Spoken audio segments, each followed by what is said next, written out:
Good evening, ladies and gentlemen. Assalamu alaikum. Peace be upon you all. My name is Mustafa Hassan, and I'm proud to say that I belong to two great places. I belong to the Bridgeport Islamic Community Center, the Outreach Committee. I also belong to CONECT, the strategy team.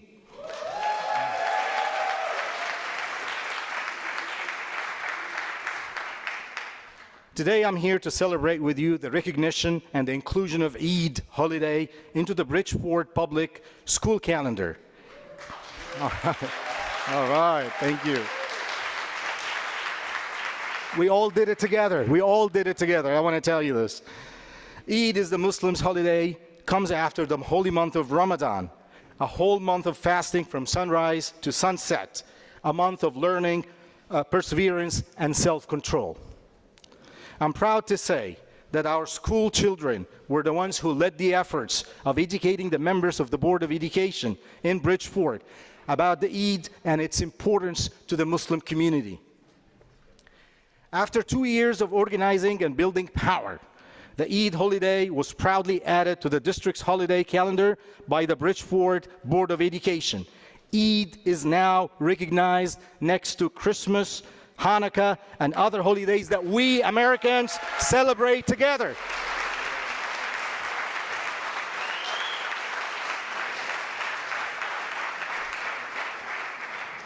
Ladies and gentlemen, the celebration of Eid is a celebration of equity, diversity, and inclusion in our country. When the issue came to a vote at the Board of Education meeting earlier this year, our Jewish, Christian, and Sikh brothers and sisters, the member of CONECT, did not hesitate to give us the support that we need. We as a Muslim community were deeply touched. We will never forget the strong speeches and the letters of support from pastors, reverends, and rabbis to the member of the Board of Education. It meant a lot to us.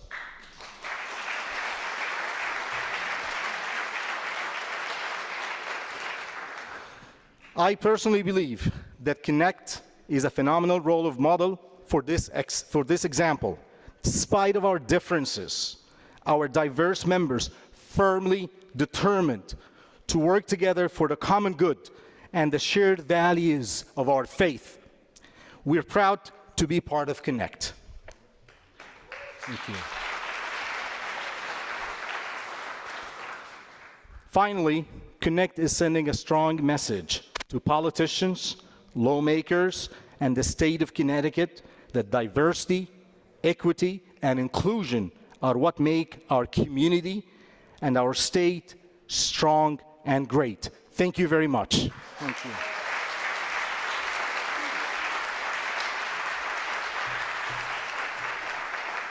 Thank you, Mustafa. People are worried about our country. What can we trust? Who can we trust? But we CONECT, we are people of faith. Faith in God and faith in democracy. As people of faith, we don't just say, oh, I have faith, and go on about our day.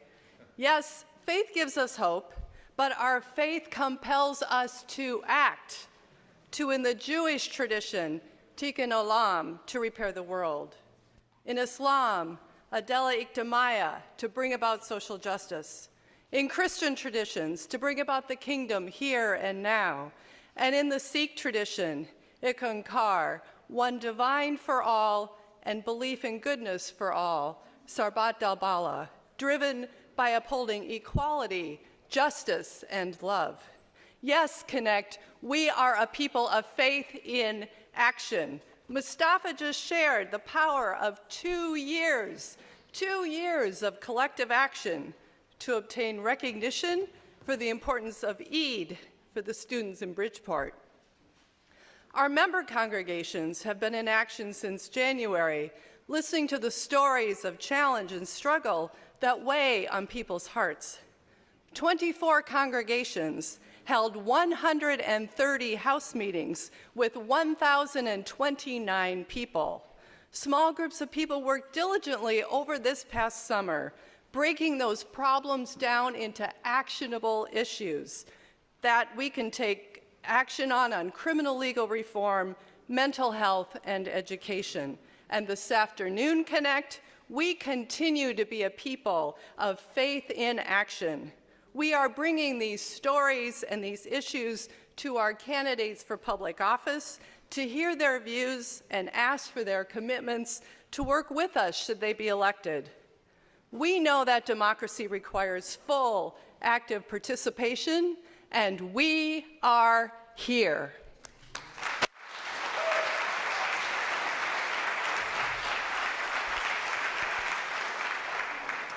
And so since we're here, let's see who's here. It's time for a good old CONNECT roll call.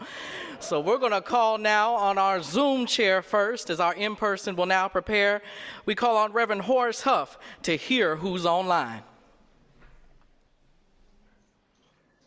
Good afternoon. Good afternoon. It's so good to know that we are all together virtually and in person. We currently have 132 accounts.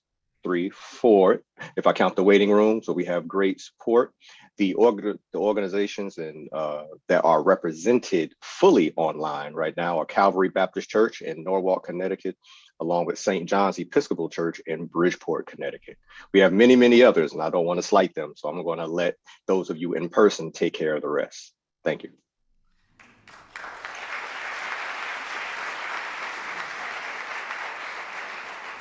Thank you so much, Reverend Huff, and we welcome all of our Zoom attendees. Let's now hear from those in person here at Congregation B'nai Israel. Good afternoon. I'm Dr. Lynette Ferguson. I'm the Executive Director of Alliance for Community Empowerment, and we are 5.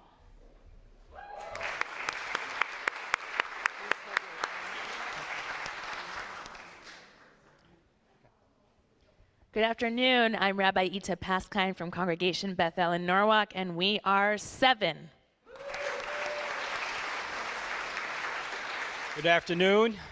My name is Jack O'Melia from St. Jerome Roman Catholic Church in Norwalk, and today we have 15 people here.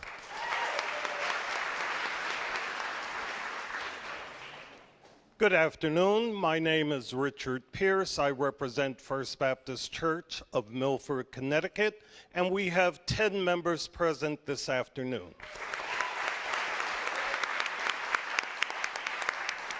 Good afternoon. My name is Carolyn Wetzel from St. Raphael in Milford, Connecticut, and we have 7 people here this afternoon.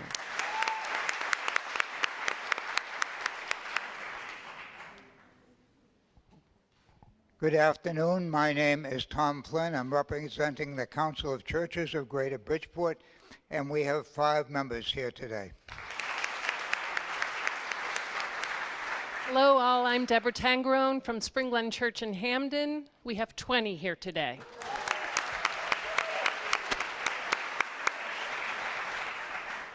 Good afternoon. I'm Rita Skog. I'm with First Church Congregational Fairfield, and we have 9 members here today.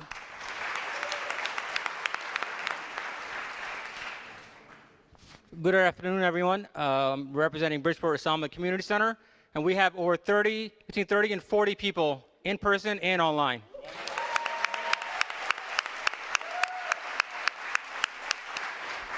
Good afternoon. My name is Pearlie Samzal, and I'm from Mount Airy Baptist Church, and we have 30 people here today.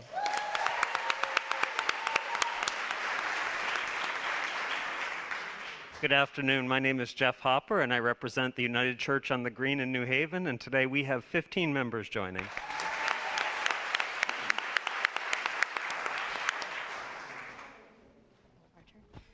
I'm Kathleen Mills. This is Helen. We're from Holy Trinity Lutheran Church in Trumbull, and we have 10 people here today.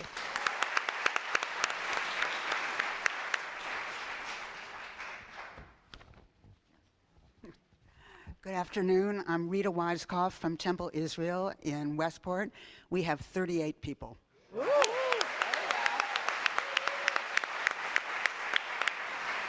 My name is Dr. Rick Hamitz-Case. I'm representing St. John's Bridgeport, and we have 5 people participating today. My name is Eric Fishman. I'm from Temple Shalom in Norwalk, and we have 5 attendees. My name is Kate Gloss. I'm from St. James Stratford, and we have 20 people here today. I'm Alana Rosenberg from Temple Emmanuel. We have 8 members here today.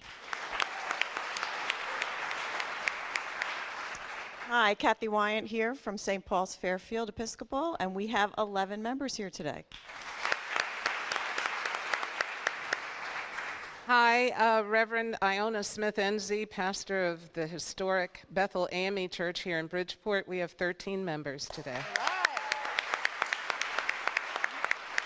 I'm Charlie Pillsbury with Shalom United Haven, and there are 4 of us today. That's 20% of our.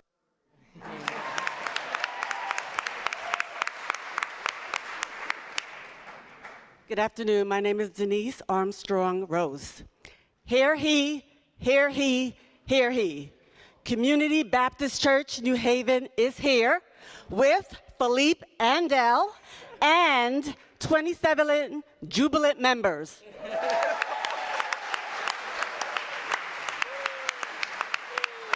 No, I can't beat that. I'm Maureen Lopes from New Haven Friends Meeting, and we have a total of 14 people online and here. Thank you. Hello, my name is Yolanda. Hello, everybody. I'm Keisha Evans from Faith Acts for Education. We have 22 people here and more online. Hello, my name is Yolanda Skinner, and I'm from Grace Baptist Church in Norwalk, and we are 3 strong today.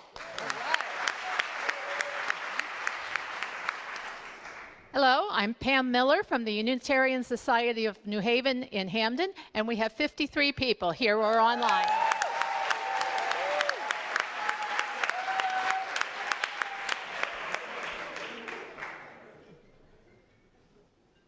I'm Emily Lehrman. This is my home congregation, Congregation B'nai Israel. On behalf of both our rabbis and our cantor and our congregation, welcome. We have 70 people represented online and here tonight.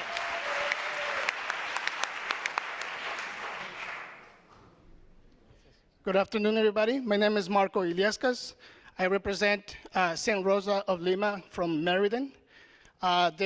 We're a new congregation. There's 14 of us here today.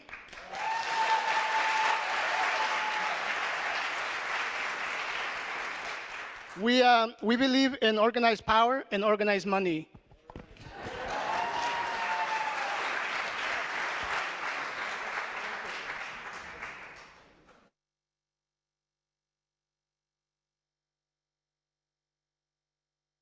CONECT, please extend a warm welcome to all of these candidates.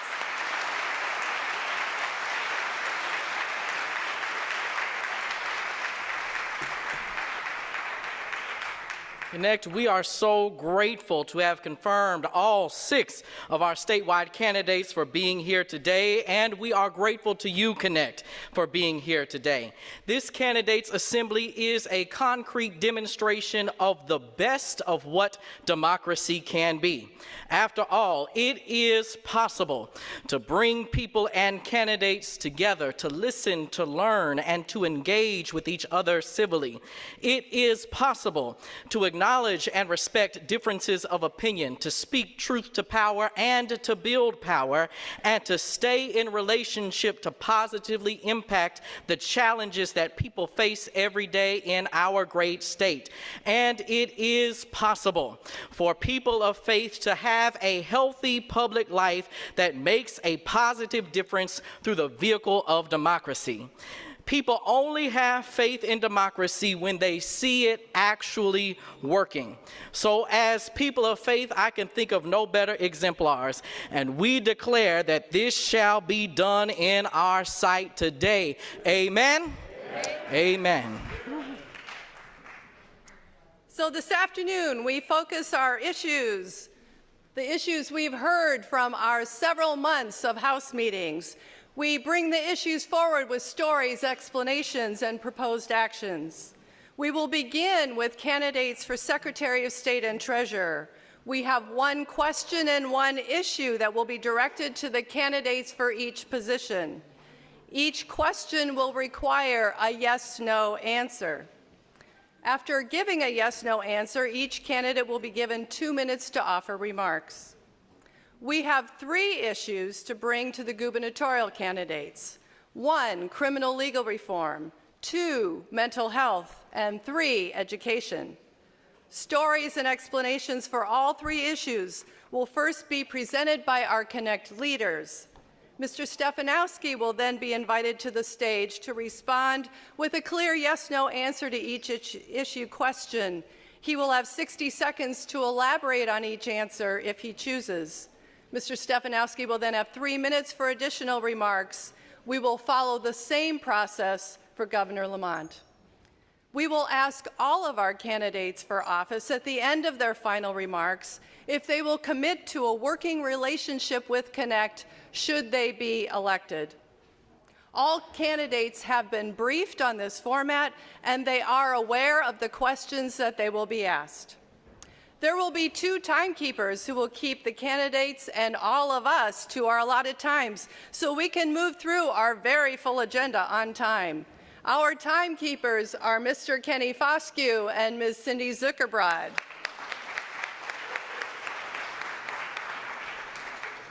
And finally, we will end our afternoon with a call to action for all of you, making sure we carry the energy of this experience of democracy onward to Election Day and beyond.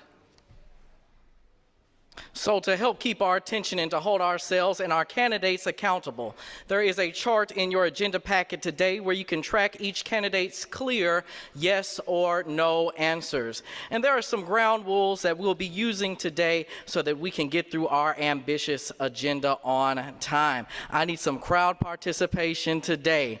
The first rule is be prompt. Let the people say be prompt. We will begin on time, we will stay on time, and we will end on time. Amen. Number 2, let the people say be polite. We will respect the assembly and the candidates with our respectful attention, and we politely ask that there be no cheering, booing, or heckling. Those who cannot follow this rule will be asked to leave immediately. As this is a nonpartisan event, we have asked that no campaign paraphernalia, including literature, buttons, banners, t-shirts, and other materials be present on the synagogue's ground. Additionally, we ask the candidates to respect us by respecting each other and by responding directly to our speakers and the stories and issues that they will raise, rather than to each other and snipping with one-liners and sound bites. Number 3, let the people say be prepared. Every CONECT speaker has prepared thoughtfully, has rehearsed diligently, and will shave bravely. Every candidate has been engaged relationally, has been briefed thoroughly, and has been given our research, our issues, and our questions in advance. We believe that our experiences are representative, that our conversations are informative, and that our public relationships can and will be transformative. We engage this way not for selfish, personal, or political gain, but to establish justice and equity in our communities. As Cornel West said, justice is what love looks like in public. And our final rule today is number 4, let the people say be personal. We will be hearing personal stories this afternoon, and we ask that the assembly and the candidates respect the personal nature of the stories and be sensitive to what is shared. We also ask the candidates to address their answers and comments to CONECT leaders and not to the other candidates. Please remember, everyone, that this is not a debate. But this is a time to share, to listen, and to respond thoughtfully to the issues that affect our communities, because this is what democracy looks like. Let me hear you say that, CONECT.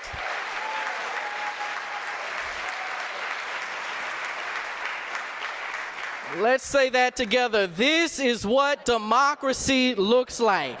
So if you're ready to see what democracy looks like, clap your hands in this house and let's get ready to engage relationally.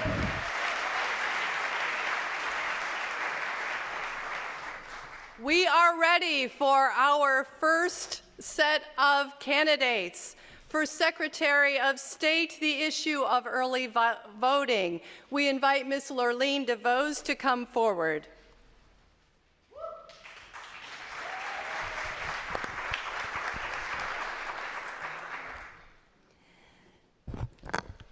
It has been said that a government that does not reflect the electorate is not a democracy. Unfortunately, Connecticut's current highly restrictive election day only voting prevents many citizens from exercising their civil right to vote.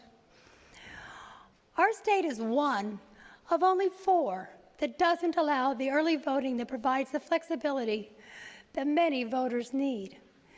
In fact, by tomorrow morning, 2 weeks before the November 8th election, voting will be underway in at least 32 other states.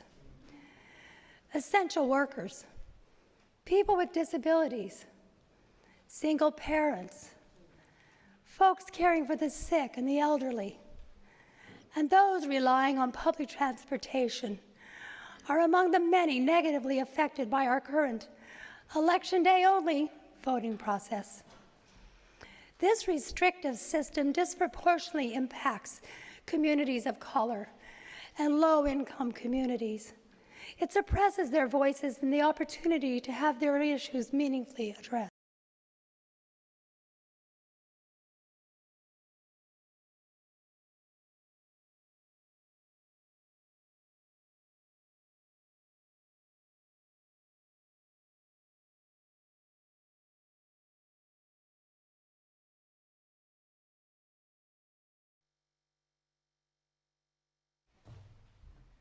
That's an easy one, yes. I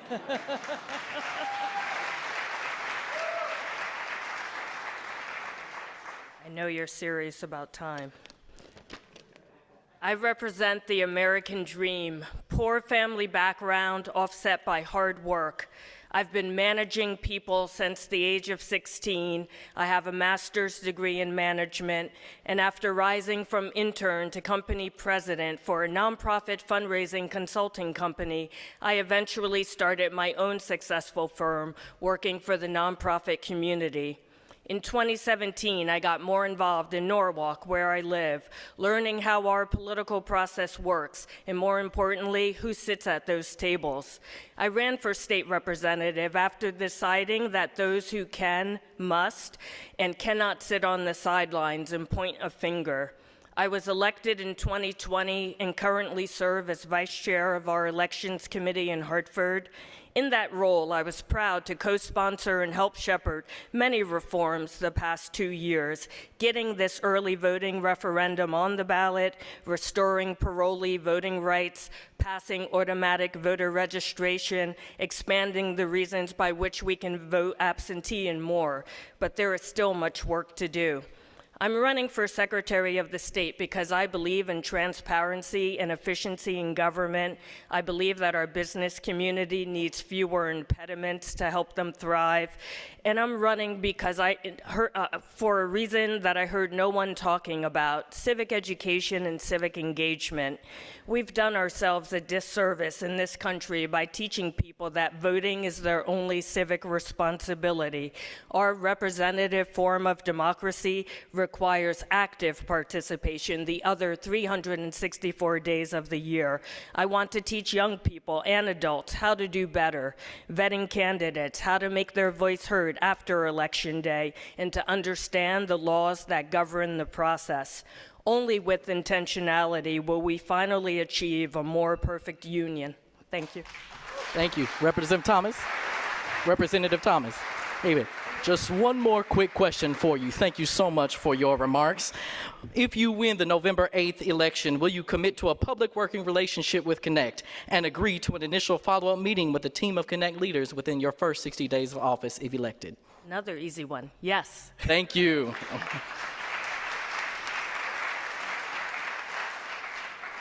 Thank you, Representative Thomas. We now invite Mr. Rapini to come forward to answer with a yes/no to the question, and you have 2 minutes for remarks. Could you phrase the question for us? Absolutely. If the November 8th early voting referendum is adopted, will you commit to quickly pushing for a robust multi-day plan for early voting that includes at least one weekend to ensure ample opportunities for all citizens to vote? Yes or no? Liz, absolutely. That would be my job.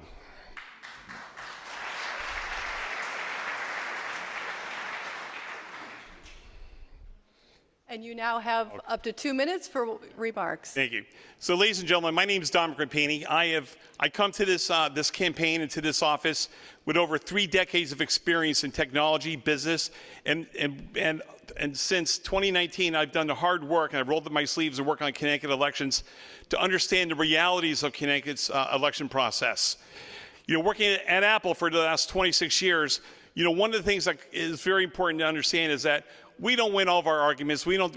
Not everything that we have to do is agreed upon by everybody. But one thing where we always come together is after we come to a decision as a team, as a large corporation, we come together, we're professional, we make the job happen, right? My job here as Secretary of State is not to tell you what you want to hear. I know what you want to hear today. I heard you, all right? But my job is to tell you what you need to hear. And so I will tell you, as somebody who's actually been an election day moderator and who's been working in business as long as I have, that there are serious issues that we have to understand with early voting. It is an unfunded mandate for us where it can cost 30 days of it can cost $15 to $20 million. We already have one of the highest voter turnouts in the United States, including all those states with early voting. And what's also important is that we have a mostly part-time workforce that has that have other things to do in their lives, right? They work 10, 20 hours a week as registrars, but now they would be crushed, and it would create chaos for them to have to all of a sudden work 30 days, no longer able to take care of their children, no longer able to work their full-time job. We will lose a valuable talent. So I will tell you this, you know, my pledge as Secretary of State is that I will go to work every day, and I will go to do this job in a nonpartisan way. I will leave the R at the door. I will roll up my sleeves and do the work to make our elections the freest, fairest, and most secure elections possible. And I am prepared to do my life's work, make the sacrifice of leaving Apple so that every day I can serve the state of Connecticut and each and every one of you. Thank you and Godspeed. Mr. Rapini, one more question for you. Yes, sir. If you win the November 8th election, will you commit to a public working relationship with CONECT and agree to an initial follow-up meeting with a team of CONECT leaders within 60 days of your election? I will work with everybody. Is that a yes? That's a yes. Thank you, sir. We now call on our second issue in our treasurer section for investment in Connecticut youth. We now call on Dr. Monette Ferguson. I'm a little taller than the last person. Good afternoon, everyone. Last year, outgoing State Treasurer Sean Wooden championed the idea of baby bonds, and the Connecticut State Legislature approved the plan by broad bipartisan majorities, 167 votes in favor to just 7 opposed. The law was signed by Governor Lamont on June 30th, 2021. With baby bonds, Connecticut will invest $3,200 on behalf of babies who were covered by Husky, the state's Medicare program, in other words, poor children. One strategy to address the extreme wealth inequity and the racial wealth gap in Connecticut, which are among the worst in the nation, by investing in our children. Connecticut is the first state in the nation to adopt baby bonds, and now other states are following. The annual cost of the program would be about $50 million. That's only 1% of the full $47 billion state budget. Originally, when passed, all children born after July 1st, 2021 were supposed to be eligible. Unfortunately, about 3 weeks after Treasurer Wooden announced in April 2022 that he would not seek election, the government and the state legislature amended the plan to push it back by 2 years, making children born after July 1st, 2023 eligible. Electoral politics got in the way of investing in poor children. To our candidates, if elected, would you push to see the baby bonds program through to implementation? If not, what would you propose to close the vast wealth gap in Connecticut and invest in poor children? Thank you, Dr. Ferguson.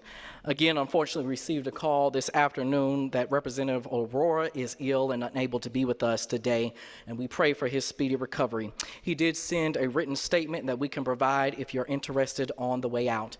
We do have Mr. Russell here, and we invite you to come forward now as a treasurer candidate to respond to the question, yes or no, and to offer 2-minute remarks. So the answer is very easy. It is yes. And I will say that this is an issue that is personal to me in so many ways because I'm the first person in my family to break through the racial and generational wealth gap. I grew up in New Haven. My father was a paratrooper in the Army. He turned 80 this year. And when he was stationed in Germany is where he met my mother. And they moved to New Haven with very little and started a small convenience store on Congress Avenue, a pretty tough area of the city. And I grew up working in that store every day. And watch my family struggle to make ends meet and pay the bills.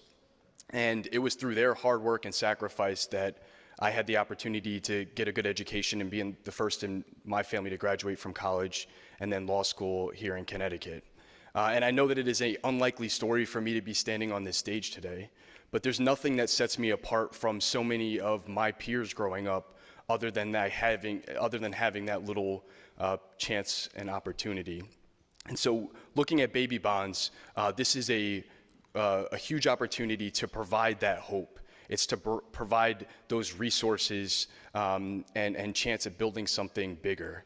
We know that the biggest indicator for being able to generate wealth is having some wealth itself. And this is that little piece to get started. And thinking about this office, this role is obviously critical to keeping the fiscal health of our state moving forward. It's about making sure we're protecting our state and municipal employees and teachers and retirees. But it is also about providing opportunity, and particularly for communities that have not had that opportunity. So in addition to baby bonds, I am looking to expand our financial literacy programming, investing in youth so that they are coming up with the skills to succeed as they're moving forward, and constantly looking at opportunities to develop programming to lift all of our boats, because it's not only in the interest of those individuals, but it's in the overall interest of our state economically. And I will get ahead of you and say a very clear yes to looking forward to partnering with CONECT moving forward if elected treasurer. So thank you all.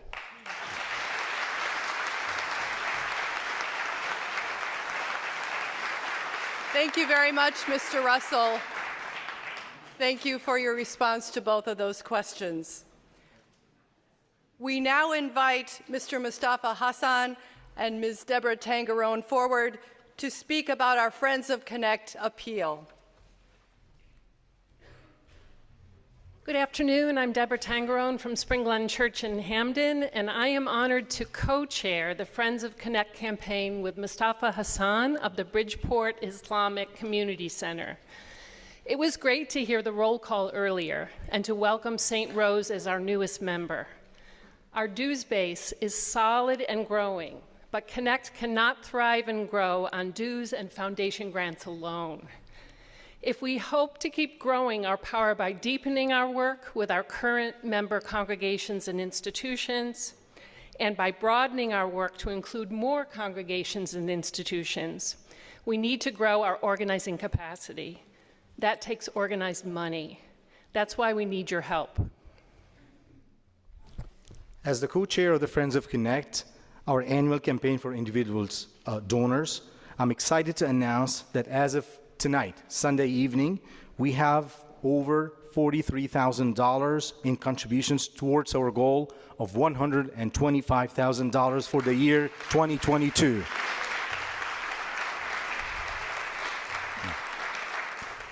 I'm also proud and happy to say that 100% of the CONECT strategy team members have contributed, as have few major donors. So we invite all of you to consider contribution as well, right now.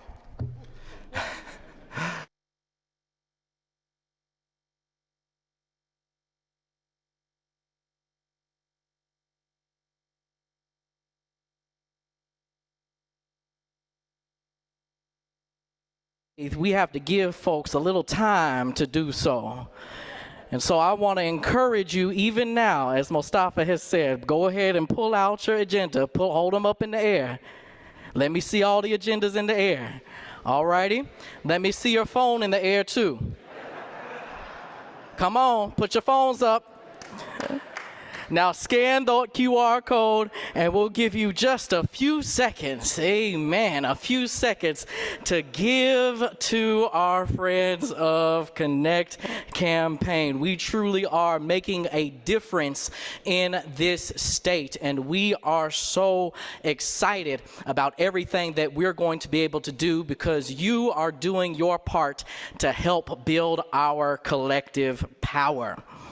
And so now we are preparing to move into our gubernatorial section of our assembly. And so as we begin this section, we want to note that Mr. Stefanowski is present with us now, and we thank you for that. And we also want to note that Governor Lamont is en route, but he is engaging with us via Zoom and will arrive shortly, and our Zoom chair will try to spotlight him as he is en route joining us via Zoom. We will hear now from three different issue teams in which we are engaging our gubernatorial candidates. The first issue team we will hear from is our criminal legal reform team, and our presenters will be Mr. Rodney Moore and Mr. Gaylord Salters.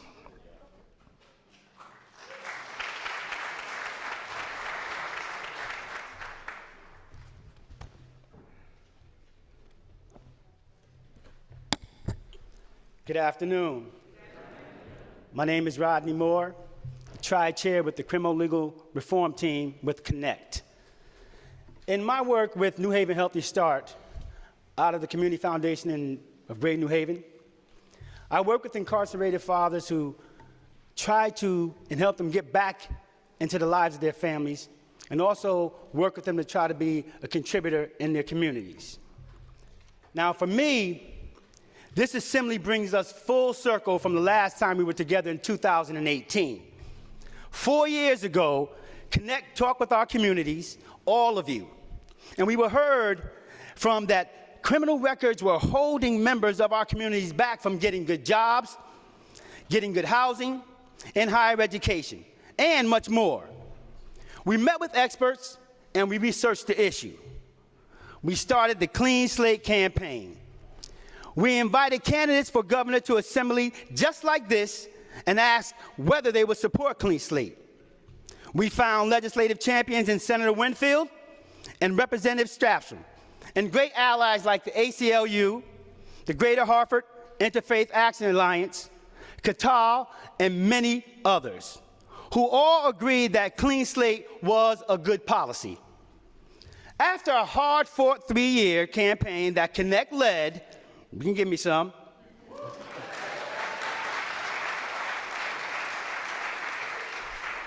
Clean Slate became a law, and Governor Lamont signed it in June of 2021. You can give another shout for that.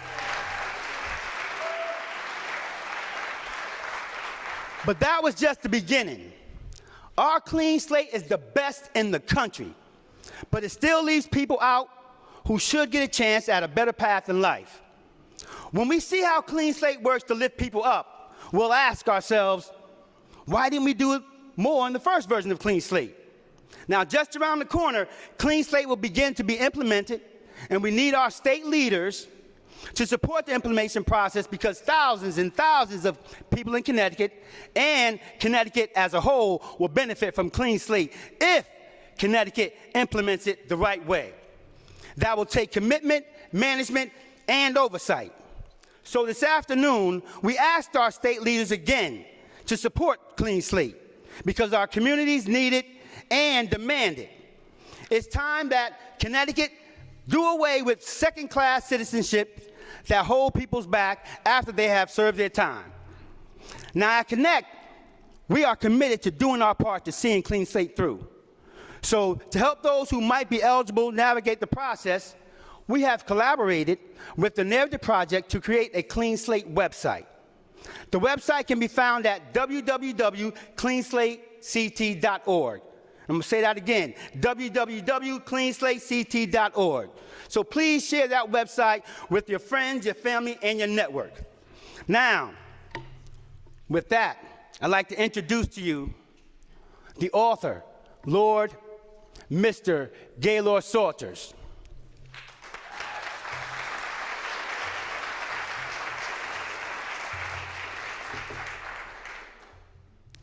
Good afternoon. First and foremost, I want to commend all parties who voted for Clean Slate. I come from an underserved community, New Haven. Just 4 months ago, I was released from prison after serving 20 years on a wrongful conviction. While I was incarcerated, I began to align myself with nonprofit organizations. I began writing. I started a company, Go Get It Publishing, and I published 2 books from the confines of my cell.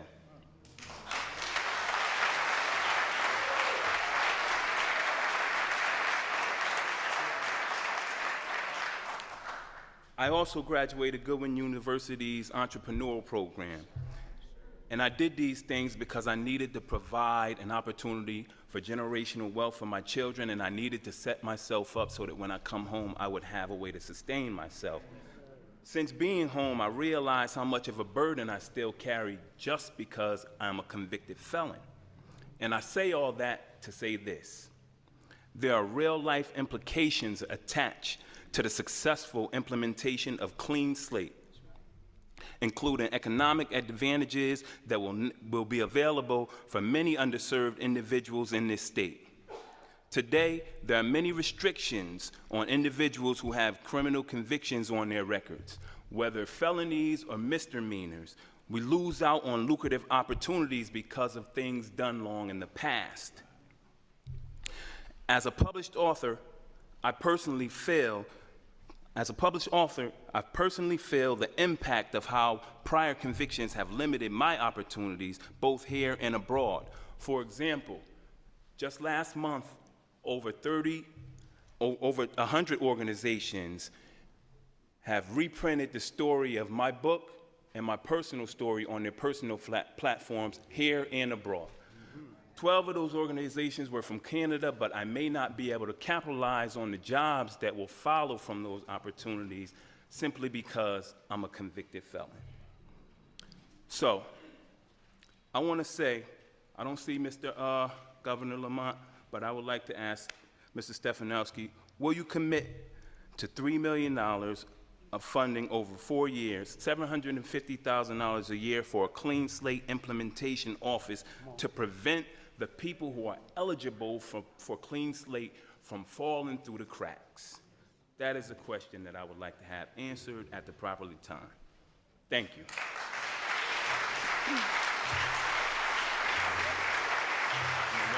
Thank you, Mr. Salters. Thank you, Mr. Moore. Thank you for your stories.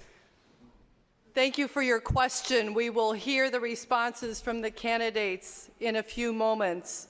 We want to bring forward our next issue on mental health. Reverend Kingwood and Reverend Spalding are invited to come forward.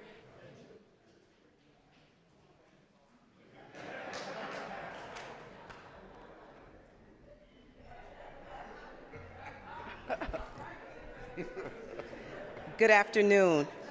My name is Reverend Nancy Kingwood. I'm Associate Minister at Mount Airy Baptist Church in Bridgeport. And I'm the co-chair with Rena Carr of CONECT's Health and Mental Health team. We have heard hundreds of stories and concerns about mental health during our House meeting campaign, 214 to be exact.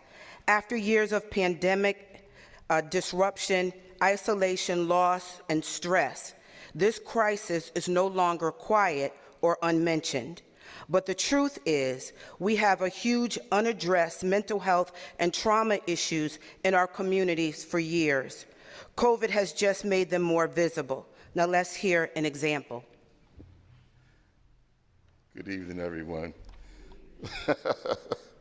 I'm not Reverend Lonnie Spalding, I'm Lonnie Spalding, but thank you. Anyway.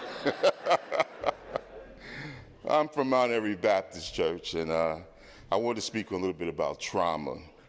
Most people associate trauma with violence, but that's just one symptom of trauma. It's not the complete symptoms.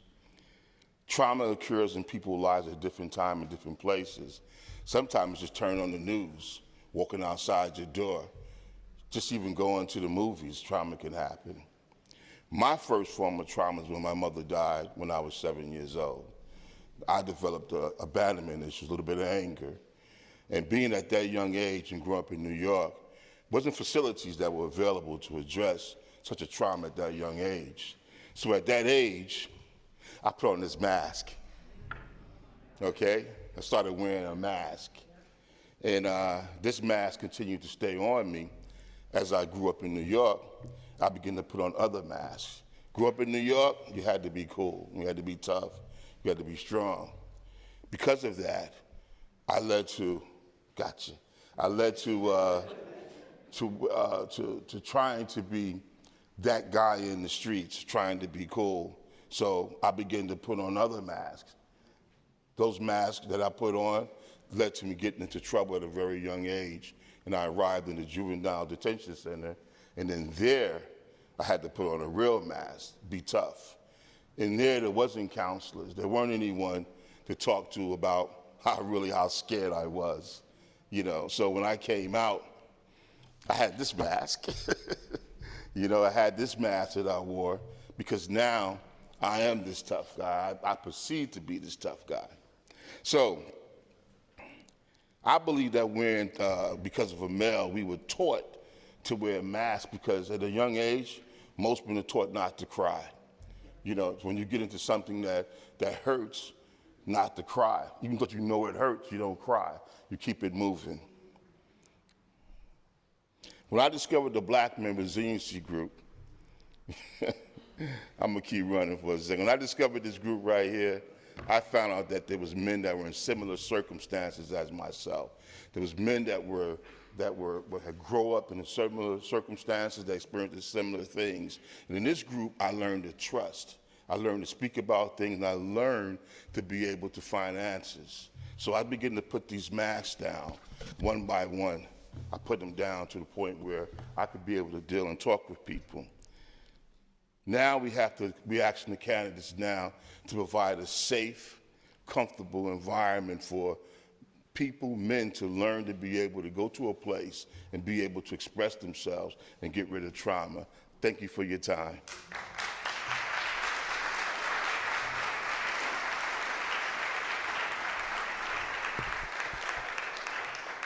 Thank you, Lonnie.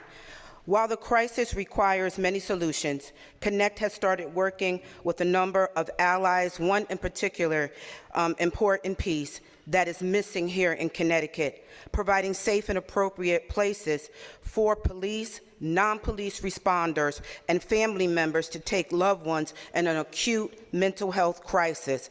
This is what we might call a third place. This is not prison, where illness is too often criminalized and people don't get the care that they need. And this is not the recovery room, where too often people wait in the waiting room for hours and days in crowded, noisy, and chaotic conditions, only to be sent home with vague plans and little follow-up care. These two places, prison and the emergency room, are the most expensive places and they don't have the best outcomes, and we can do better. I do want to acknowledge my co-chair, Rena. She is on, and I believe we are having technical difficulties, so I'm going to read her piece as well. The good news is that these third places do exist and are very successful. Is she on? Oh, Rena. Hi. Hi, can you hear me? All the way from India.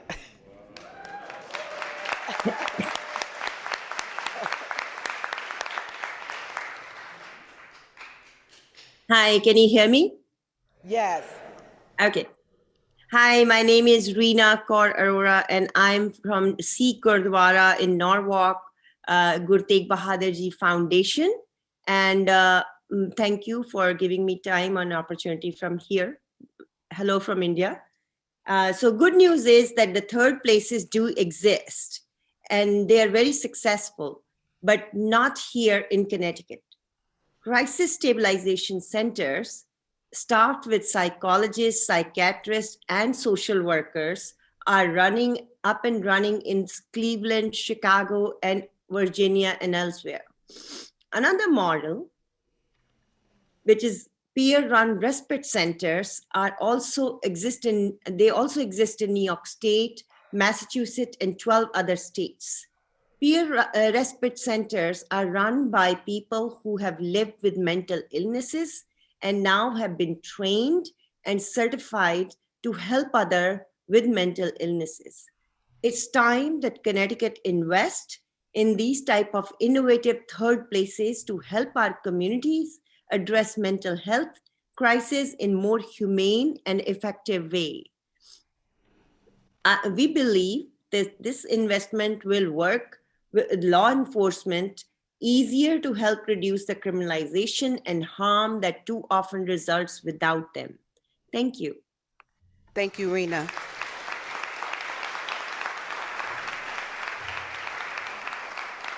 And the question, if elected, will you work with CONNECT and other advocates to lead the state in investigating the best mix of these two models, peer-run respite centers and crisis stabilization centers for our state, and prioritize funding to get pilots open and operating in our communities during the first 2 years of your term? Thank you.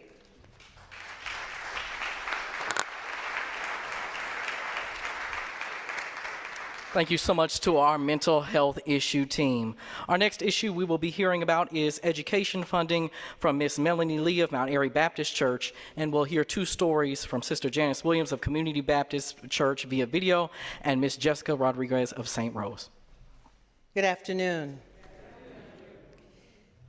In its decision in Horton versus Meskel in 1977, the Connecticut Supreme Court ruled that a system of school financing that relied on local property tax revenues without regard to disparities in town wealth and that lacked significant equalizing state support was unconstitutional.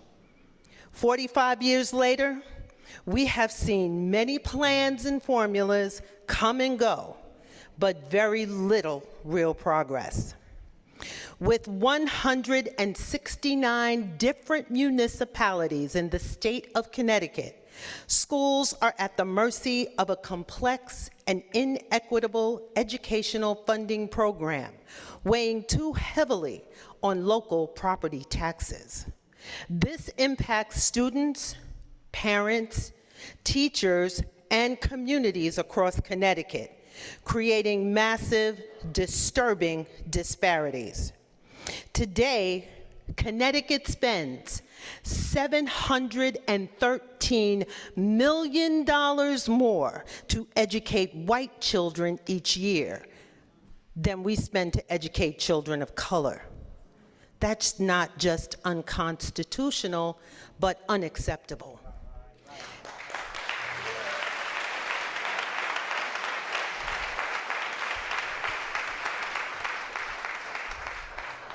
In these unprecedented times, we need record-breaking responsiveness to this challenge. Funding for all public school students based on their learning needs, academic, social, physical, and emotional. Fully funding all public schools, not just magnet schools. Financial stability to make long-term investments in resources such as teachers, counselors, social workers, school psychologists, student support services, and programs immediately, not 10 years from now.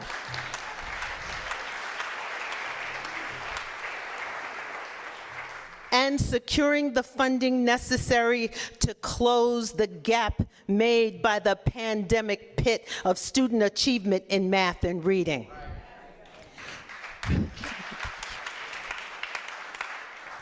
We want to thank and recognize our allies at Faith Acts for Education who have been fighting the good fight on this issue.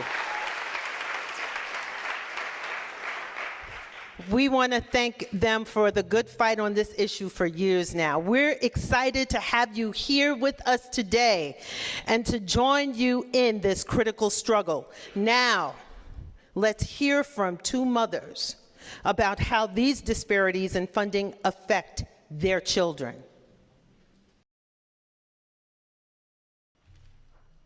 I am a member of Community Baptist Church. I was born and raised in New Haven, and my 9th grader has been a New Haven Public School student since kindergarten.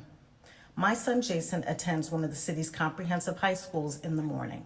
He takes elective classes at ACES, Educational Center for the Arts, in the afternoon.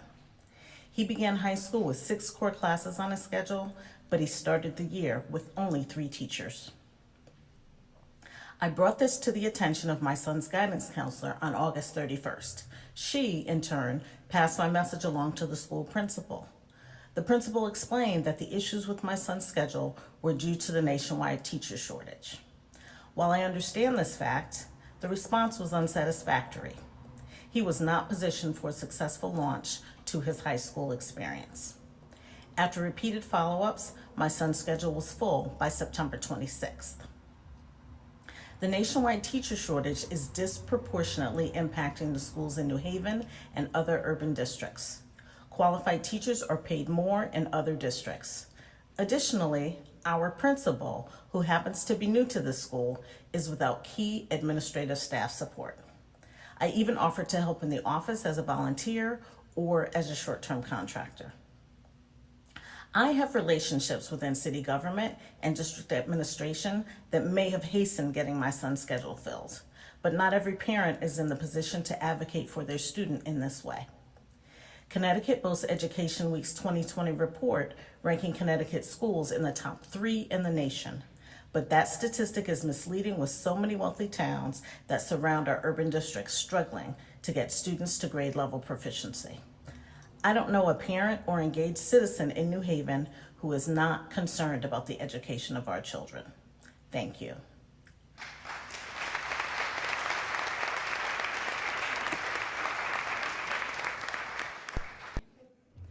Hello, my name is Jessica Rodriguez, and I am a leader in the Education Task Force at St. Rose of Lima in Meriden. And I'm here to represent our families in our community. St. Rose of Lima launched a listening campaign to bring to the surface vital issues that our families are facing. The issue that hit the heart of the community the hardest is education. Meriden is the 2nd lowest funded school district in the state of Connecticut. My story as a parent is that my daughter was one of the many children that needed tutoring after nearly 2 years of remote learning after the pandemic. I was notified that she would receive tutoring because she was below the 25th percentile in her iReady test scores. She was put on a waiting list with other students to receive tutoring because it was done in cycles. There were not enough tutors available compared to the number of children that needed these services. Children needed to go to out-of-state, out-of-district schools to receive tutoring. My daughter made some progress, rose to the 18th percentile, and they discontinued tutoring because they felt it was good enough. But it left my daughter feeling frustrated, unsupported, and it left me furious. It leaves me in disbelief that outdoor learning spaces would take precedence over the hiring of teaching staff and support that our district desperately needs, especially with Meriden performing lower than other towns. Our children should have a quality education and every resource available to them. Our children's education should not be the second choice. Thank you.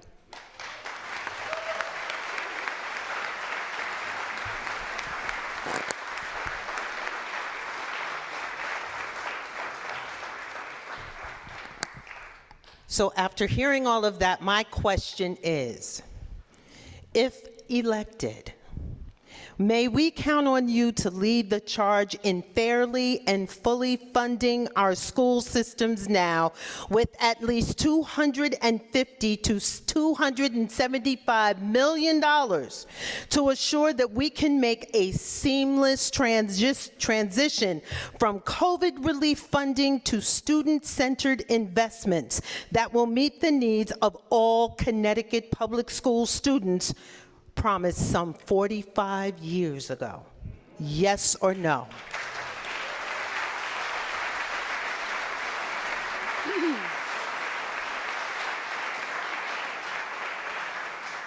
Thank you, Ms. Lee, Ms. Williams, and Ms. Rodriguez. We are now moving into the time when we hear the answers from our gubernatorial candidates. We invite Mr. Bob Stefanowski to come forward to respond with yes/no answers to the 3 questions. And up to 60 seconds for each issue response.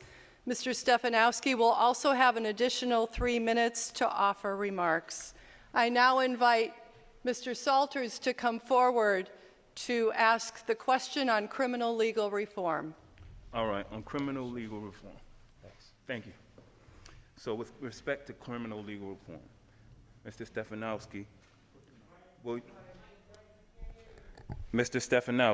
with respect to criminal legal reform, will you commit to $3 million of funding over 4 years, $750,000 a year, for a clean slate implementation office for the purpose of making sure that individuals who are eligible for clean slate will not fall through the cracks? Absolutely, and it should be more. Thank you.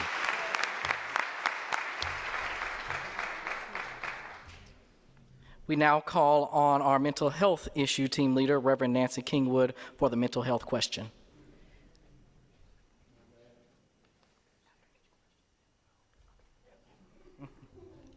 I just realized I voided my 30 seconds. Sorry.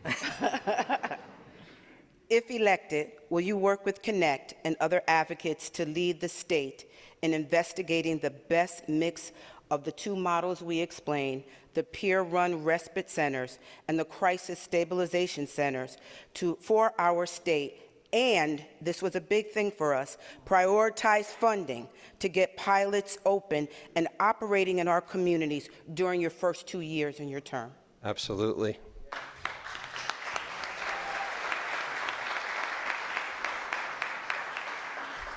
In fact, I'd like to come on November 9th at 10 o'clock, and I'd love to meet with you and talk about that.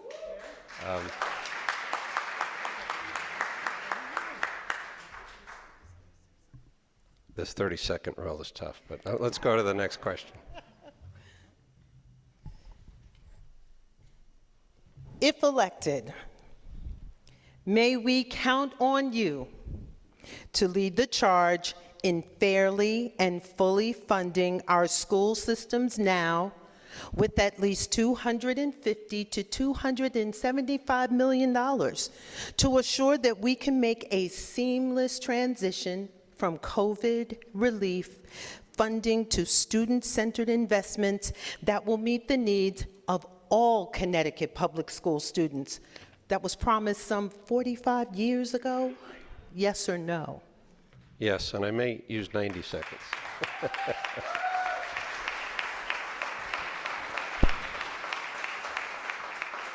First of all, thank you for having me here. On that question, I'm a product of the public schools.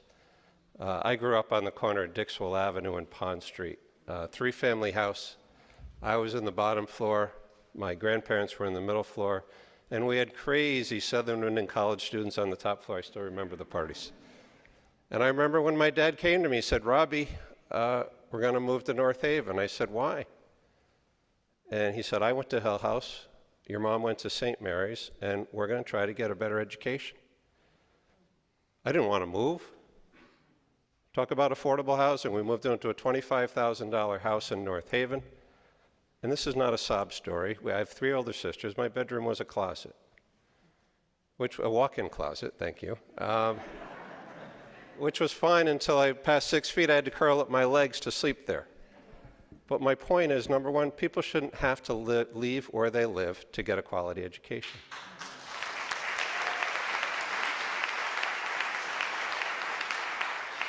Number two, we need to provide that opportunity if families want to do it. And third, I think the education funding should follow the child. Let the parents decide the best environment for their kids. Don't abandon the inner city schools. Make them better, but don't keep a kid trapped in an underperforming school because of the zip code where they live. We're going to change that. We're going to improve education. I'm a product of it. We're going to make it better. Thank you. Thank you. And we now invite you to have up to 3 minutes for remarks. So thank you. It's always great to get in front of people. personally. I'd ask you a couple things. Please don't believe the attack ads. I mean, I don't know where they find these grainy pictures of you, black and white. Hopefully you've seen my ad. I've got 3 daughters. They're terrific people.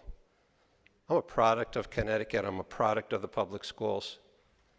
Sometimes I get, you know, well, you're a rich white guy. What can you know about what's going on here? The reason I'm running is I want the opportunity that I had for everybody. I've got 3 older sisters. I won the lottery with my parents. They saved. My dad worked at the phone company for 30 years. He ran the scoreboard at the Yale Bowl for 50 years. But you know what, ladies and gentlemen? They valued an education. One of my sisters was a nurse at UConn. One went to Yale. She got a PhD. One went to Albertus. And I guess I was I went to Fairfield University. I almost got caught there. We need to bring that opportunity back. We have the highest education gap between best performing school and lowest performing school in the entire nation. It's time for a change. I know it's risky to take a change. I get it. But I think after 40 years and some of the things you've mentioned, and I'm glad I got here early to hear the stories today because they were compelling. And I know we don't agree on everything. I get it. But I work for you. The next 2 weeks is a job interview, and you have to decide who's best positioned for the state of Connecticut. You don't work for government. That's what it feels like sometimes. But I work for you. And we have a lot of money up in the Capitol right now. You could argue whether it's $2 billion, $3 billion, $6 billion, whatever. But when somebody gets up here and has to ask for $3 million to implement clean slate legislation, there's something wrong. And when I was at Weisel's drugstore on Dixwell Avenue 2 weeks ago, I used to ride my bike there from Pond Street, and a man is standing in front of Weisel's. And I said, how can I help? He said, well, I don't know whether to walk into that pharmacy and get the medicine I need tonight or go home and afford food for my family. And that's wrong. And we're going to fix it. We're going to give some of that money back. How many people do you know that are filling their oil tanks half full because they can't afford to fill it all the way? That's not our money. It's not government money. It's your money. You paid too much. You need it back. You need it back for mental health. We went through a disaster in COVID. Kids are going to be impaired by this, both socially. 20% of the kids in New Haven testing at the age-appropriate level in math. And we sit there with billions of dollars up in Hartford? I can't wait to win this election, because you know what? I'm putting you first. And I'm going to create more opportunities for the kids across Connecticut to do exactly what I was able to do. And I'm going to support, whether you vote for me or not, I'm going to support the hell out of everyone in this audience. So thank you very much for that. Thank you, Mr. Stefanowski.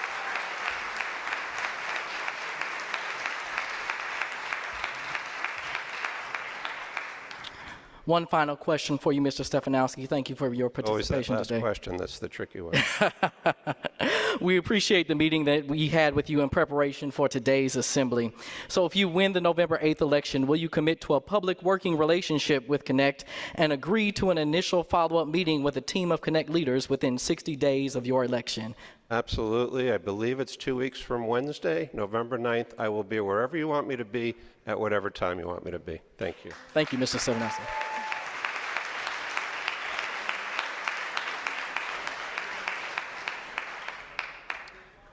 We now invite Governor Lamont to take the center stage. And we will now hear, again, thank you for being with us, Governor. And so we now invite our criminal legal issue team, our mental health team, and education team in that order to come and repeat your questions. You will have a yes or no response and 30 seconds on each question. All right. How you doing, Governor Lamont? So you weren't in the room the last time, so I want to reiterate this real quick. Clean slate is a huge step in the right direction for Connecticut's criminal justice system, but only if implemented fully and in the proper way. In the years to come, we will look at the changes Clean Slate brings and wonder why we didn't act sooner to lift people up with the real hope, opportunities, and positive changes that Clean Slate brings to thousands of people in Connecticut and the state as a whole. That being said, I would like to ask you, will you commit $3 million of funding over 4 years, $750,000 a year, for a Clean Slate implementation office? And I say this with passion because it's near and dear to my heart, so that the individuals who are eligible for Clean Slate do not fall through the cracks. Yeah, we are going to do whatever it takes to make sure the Clean Slate works, yes. Thank you. I was here 4 years ago, and we talked about Second Chance. We talked about Clean Slate.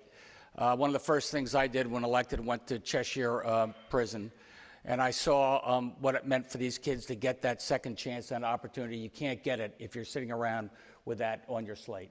We're not going to let that happen. We got it done. We're one of the first states in the country, and we're going to do it right.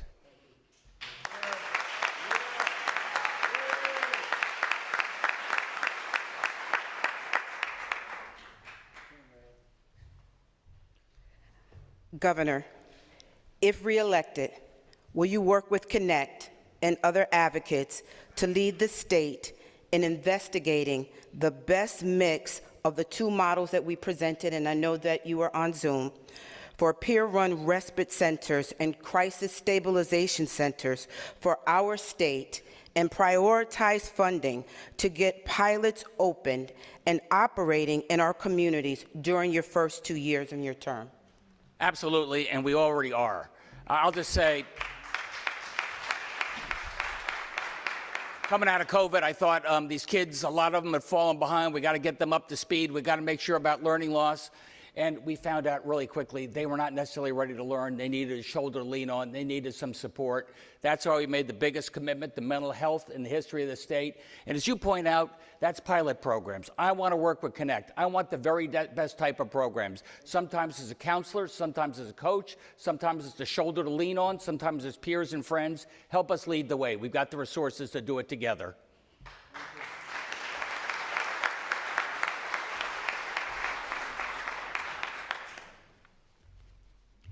Governor Lamont, if reelected, may we count on you to lead the charge in fairly and fully funding our school systems now, with at least $250 to $275 million to assure that we can make a seamless transition from COVID relief funding to student-centered investments that will meet the needs of all Connecticut public school students that's been promised some 45 years ago? The answer is yes, and I think we're already on the way to doing that. You know, working right now, we've had the biggest investment in education in the history of the state, additional hundreds of millions of dollars. On top of that, we got mental health. On top of that, we got workforce. On top of that, we got daycare. I'm going to do everything I can. I used to be a teacher at Harding High School. I know what that inequality is like, and it starts with a great teacher, doing everything I can. We're giving mortgage support. We have relationships with historically black colleges, Puerto Rican teacher colleges to get the most diverse, best teachers in the world, get them to come to the great state of Connecticut, and do everything they can to make sure they don't want to just run to the suburbs, but teach in a great school like Harding High, where I was.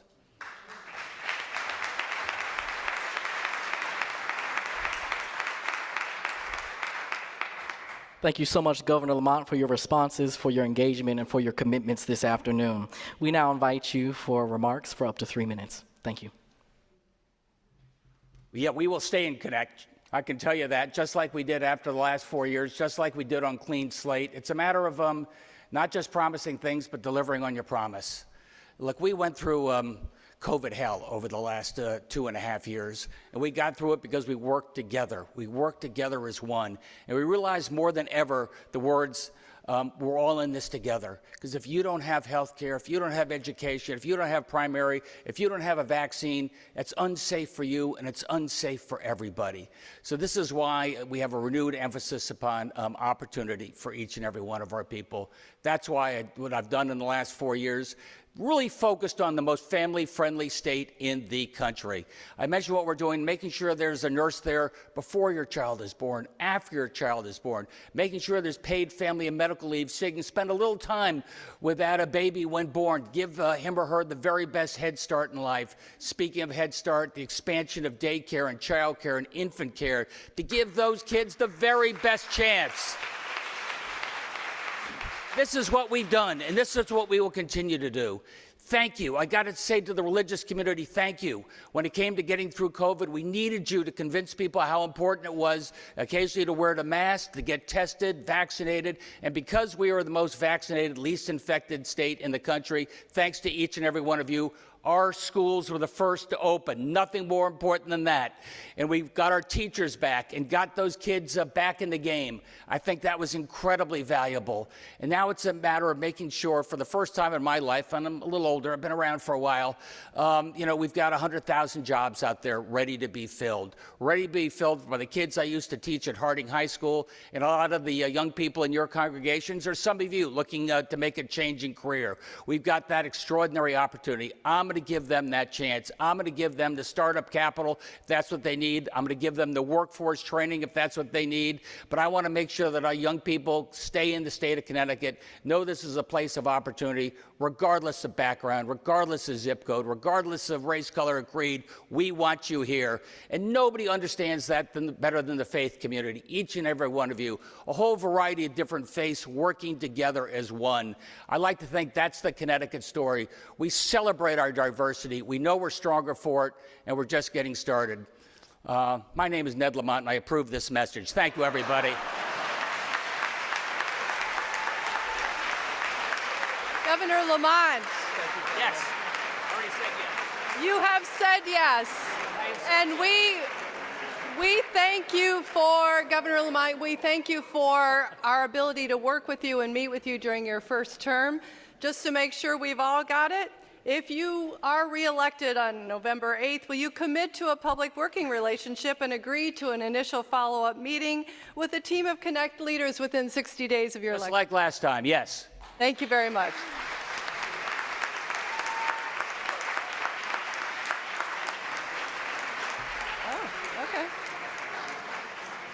Thank you to all of our candidates. Thank you, Governor Lamont. Thank you, Mr. Stefanowski.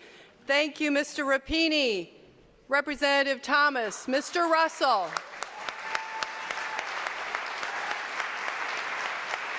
We now invite our past co-chair of CONECT, the Reverend Dr. Anthony Bennett, forward for some closing reflections.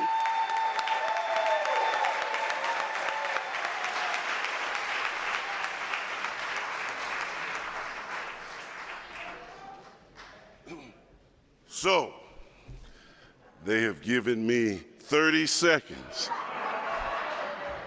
It said 3 minutes, all right. Listen, let me just thank Dr. Andel and Dr. Liz Keenan for a marvelous job that they have done. Let's thank all of our presenters who reported out.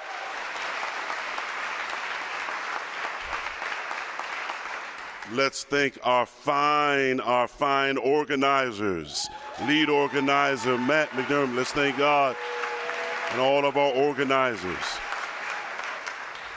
And I want to thank you, CONECT, for the way in which you keep doing good work, getting into good trouble. Thank you. Thank you. I would be remiss, though, if I did not do it. I think I got 20 more seconds, right? All right. Let me thank the wonderful people of the Mount Airy Baptist Church for their support and leadership to lift this organization, along with Father Jim Manship. And now St. Rose of, there he is, Jim Manship. And another partner in crime, Therese Lefevre. We celebrate you. Another person that I think, there's one other person that I need to acknowledge as I share my remarks. Pat Spear. Where is Pat? I must never forget, we celebrate this. Connect started with conversations with Pat Spear and I.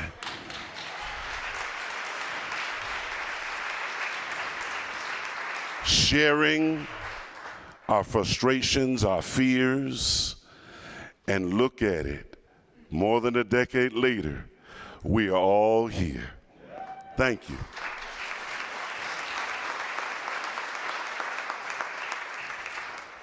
I want to end, and to all of our candidates, we are glad that you all have shared. I want to end the way that I've just come off a sabbatical. I'm thankful again for the wonderful people of Mount Airy, because this work, you know, is not easy. And so I had to reach for the words of the elders. And one of the elders in the African American community, the civil rights community, is the Reverend Dr. Otis Moss Jr., co-pastor, yes, civil rights icon, contemporary of Dr. Martin Luther King Jr., co-pastor of Ebenezer Baptist Church in Atlanta. He was recently in the summertime speaking to a group of leaders, educators with the Children's Defense Fund down at the Alex Haley Farm in Tennessee.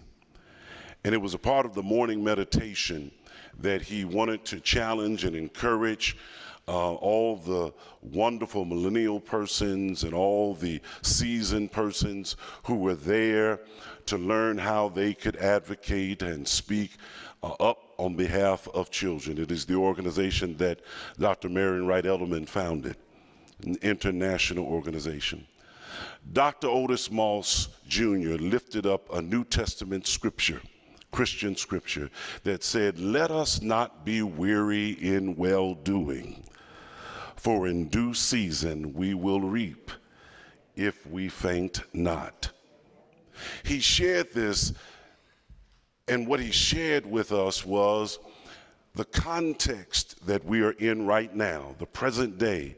It seems as though there is a very strategic and orchestrated effort of evil to bring division and to lift up division in the midst of all that is happening in this country. And there are those of us who are doing the good work, getting into good trouble, that at times can feel discouraged, wondering if our efforts are ever going to make the kind of difference that we desire. And Dr. Otis Moss took us back in history and reminded us that in 1857, the Supreme Court of this country ruled, in essence, that there was not a right that black men had that white people had to acknowledge, let alone adhere to. In 1857. And yet, Harriet Tubman, Frederick Douglass, and many other nameless people kept doing good. And eventually the Emancipation Proclamation came forth.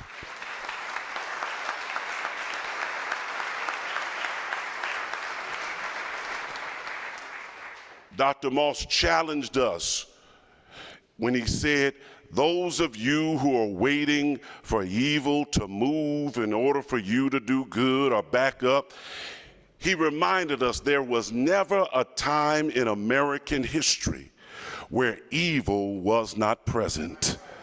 And so good people had to learn how to do good even in the presence of evil. Connect. We're going to keep doing good in the presence of redlining, in the presence of racism, in the presence of anti-Semitism. We're going to keep doing good until good comes about. God bless you. God keep you.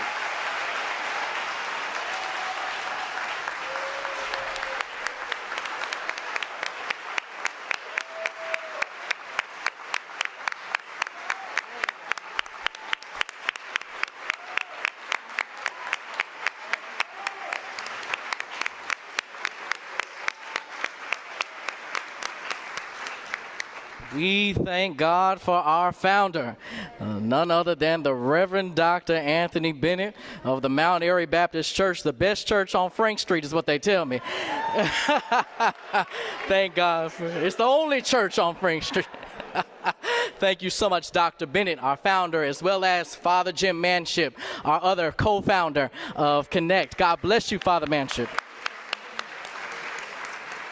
So we are going to keep doing good in the presence of evil. And one of the ways we do that before we leave today, we want to urge you to go vote.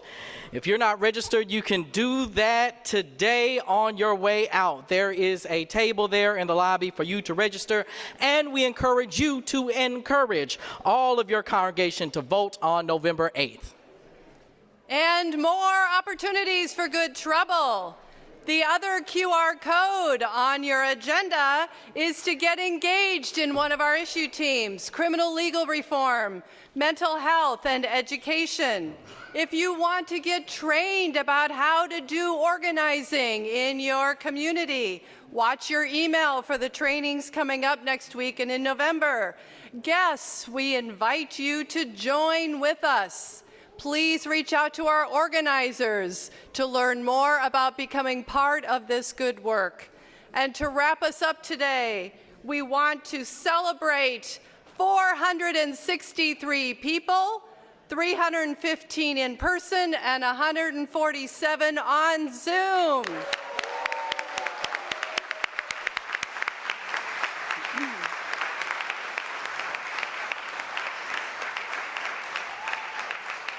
To close us out, Rabbi Evan Schultz, the rabbi of this beloved community, will offer the closing prayer.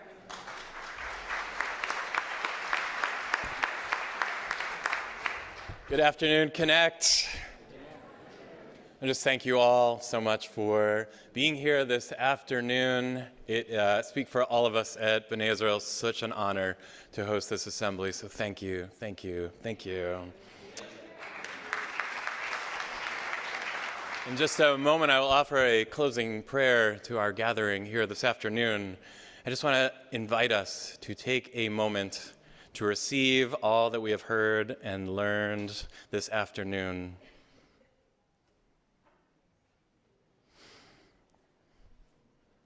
Divine Spirit, we thank you for the gift of gathering together today. We are grateful for all of these incredible human beings you crafted in your very image. May you bless all of those who run for elected office. Imbue within them the strength to serve us and the love for all of the inhabitants of this state of Connecticut. Offer each of us wisdom to listen to their words and their ideals, and to vote with our minds and our hearts, and to pray with our weary feet to better our state and our land for all who dwell here.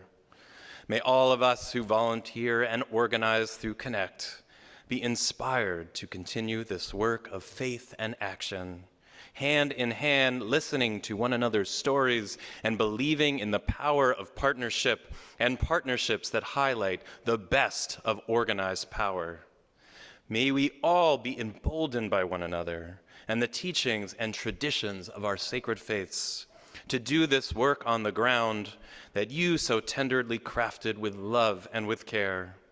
We are humbled to do this holy work of raising our voices and speaking our truths. May you be near to us always in our cities and our towns. May we never be satisfied until your world is made whole once again.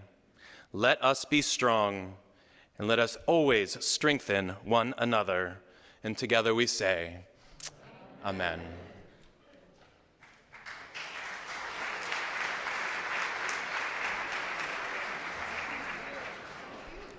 We now call for an adjournment. It's so moved, we are adjourned. Go in peace.